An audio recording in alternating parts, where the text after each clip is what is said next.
stuff. Today's legs, lower body dominant. Okay. Keep an eye on your knee. I will.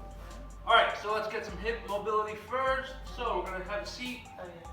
Gonna get the hips moving with something called a 90-90. So starting in this, got a good strong posture position, knees are bent. And I want you to just shift your weight to one side and then make two 90-degree angles. Right, ankle, knee, hip, and then ankle, knee, hip. Just keep an eye on that. Stay here for a second. Try to bring your back hand or bring one hand behind you. For me, it's my left. Press your hands into the floor. Lift your chest up. I feel that in my lats, in my hip area a little bit. But if you compensate and just surrender to it, you're not going to get that hip opened up, right? So nice strong posture. Now we're going to flip.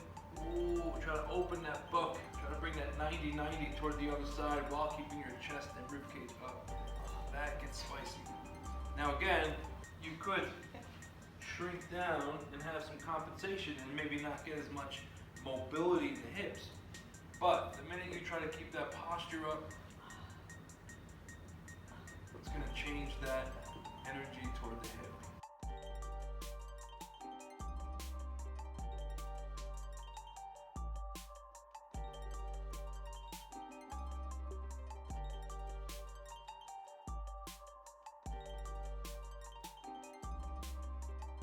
You may find one side more loose than the other. It's just totally fine. I do like that little glute squeeze, pressing that hip forward, getting that glute.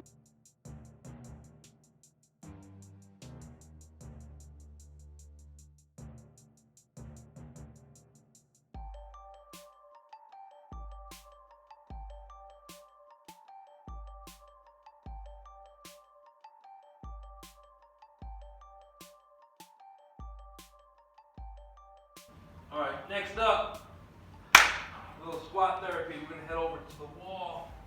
Oh, and we're gonna act like we're squatting. We're gonna put our hips in a squat position. So, feet flat on the floor. Trying to keep your lower back flat on the floor. I'm sorry, lower back flat on the floor. Feet are flat on the wall. And then try to inch your feet out. What's up?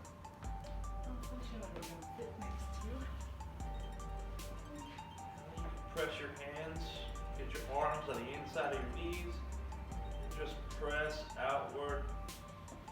Trying to keep that lower back flat on the floor. Pull the hip flexors back into the ground.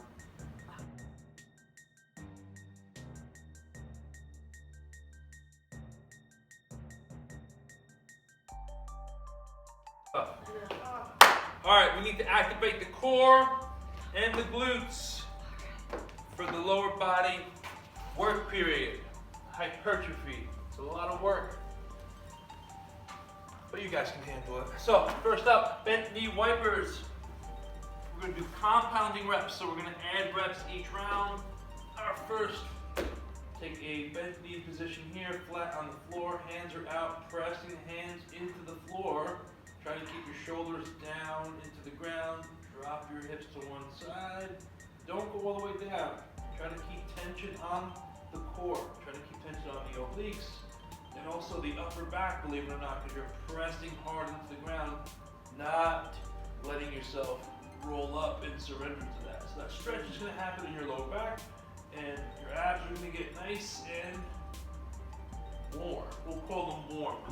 I've been using the term fired up a lot lately. So you're starting with 5, adding 5 each. Now we're going to get the outer glutes. Taking a band. You guys know the deal with this, right? How what that is. Yeah. So take a band. Folks at home may not have a band like this, but you guys have the luxury of having a band like this. Simple stuff. Now we're trying to activate the outer part of our hip, right? Our glutes here, which don't get active. They don't get work that much because we're always walking this way, right? So we never really walk side to side, but there's muscles back here on the side that stabilize our hip. So in order to get them fired up, we're going to keep that band ankle height, a little bit higher maybe. And the band's going to want to pull you in. The resistance is bringing you in. Your job is to keep rotating out. And we're going to do a lateral band walk. Okay, so always maintaining shoulder width stance on the band. taking a step and allowing that band, or not allowing that band, fighting that resistance in, which is gonna get this fired up. Okay, now, if I'm going to the left, my right leg is being pressed into the ground even harder. So this side is working even when this side is working. Make sense? Yeah. If you go quick, you're missing the point. Take your time, let those muscles work, okay? 10 is your base, that's your first round, and we're gonna add 5 each time for that. And then last up, transverse bridge, great exercise to open up our shoulders and get more core and glute work. I'm gonna suggest squaring the hips up with the knee, right? So you want the ankle directly under the knee before you bridge up. Come back to center, rinse and repeat, other side. Take your time, get that stretch in your upper body, bridge, rinse, and repeat, other side. Okay, starting with 3, adding 3 each side. Okay, 3 rounds. Cool. Yeah. All right, well, let's do some squats. Here we go, leg day. In A, 1, 2, and 3, 4 exercises. One's a main lift, which today is gonna be a squat. And then we're gonna do 1 complementary exercise, which is going to be a step up, lateral step up. I'd love to see you guys do some balance work with that as well. That's your complementary exercise. Your opposing exercise is going to be a knee raise. I'm going to show 2 variations. Hanging would be an asterisk next to it if you have somewhere to hang. You guys obviously have somewhere to hang. And we'll get to that in a second. That's going to be opposing muscle group. And then your hold is going to be a wall sit. So squat variation could be anything.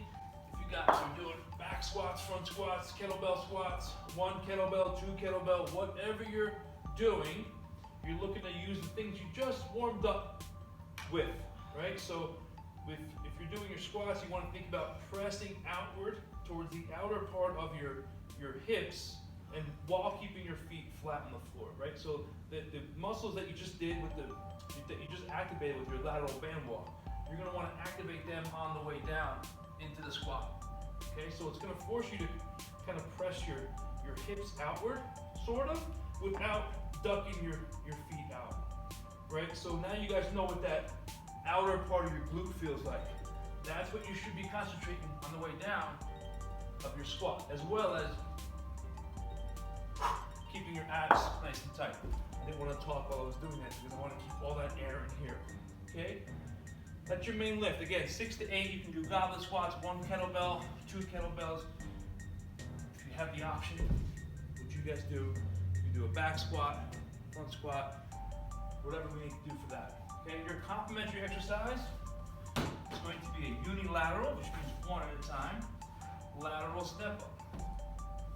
Okay, so you're taking yourself to the edge of the box, foot stays flat, pressing up, right to a balanced position. Keeping that foot on the box or bench, right back up, holding that balanced position, then coming right back down. Grabbing weight. This is the easiest way I've realized, or I've tried, experimented with. Just keeping a ball in front of your chest. Okay, giving some kind of weight, but also at the same time, not locking up your hands down here. You could do dumbbells down here, absolutely. Right? Absolutely. Hold 2 dumbbells or hold the ball. Either one work. Okay? If you don't have weight, just keep your arms at your sides, or If you don't want to use weight, yeah, you just kind of let them. Okay. doing whatever Okay. you need to do to stay balanced. Okay? Hanging knee raise or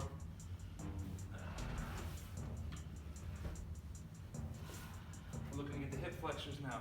So when you're doing squats, you're extending the hips.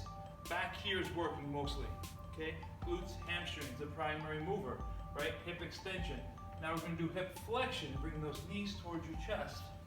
So take yourself to the edge of the box or bench, lean back slightly, bringing those knees to your chest. Trying to keep a good, strong posture. That's your opposing muscle group. You're doing 12. I can do them. And then your wall sits, really simple stuff. Find yourself against the wall, tuck your butt so your lower back stays flat. Here, if you can get into that 90-degree position that we did earlier on, we did that the first thing we did, okay? And you're here chilling out. Anywhere from 45 to 90 seconds. Your call. You're only doing that exercise once. That's going to be the ramp up. Okay? Finish your time. Couple options for you guys. Tabata. Do 2 exercises. You can do one first, and then the next one. So chop all the rounds up with the first one, and then go to the second one. Or you can go back and forth. The way the program was designed was to do one isolation exercise. Let's do that. First, your first exercise, SLDL, straight leg deadlift. So, feet a little bit closer together. When I say straight, I don't want you to lock out your knees, but you're keeping them more straight, and you're obviously keeping your shoulders back because it is a deadlift, so you want to keep that flat back, but you're hinging more from the hips, less knee bend. Coming up, squeeze the glutes at the top. Okay, so you're still keeping a flat back, but those legs are definitely more straight than you would do to a regular deadlift like this. Okay, so it's definitely more hamstring and glutes with the SLDL. Tabata, first 2 rounds, or 20 seconds of work, 10 seconds of rest. Next up, box jump. Couple options for you guys. Whoa. Box jump, nice soft landing. He jumped up. Oh my gosh. Whoa. Think about landing softly on the box, or you can just do a regular jump squat. Either one work. If you have a box and you want to go for it, go for it. But we're looking to protect the knees and not slam down on the knees. Okay, nice and soft. Baby sleeping. Let's go.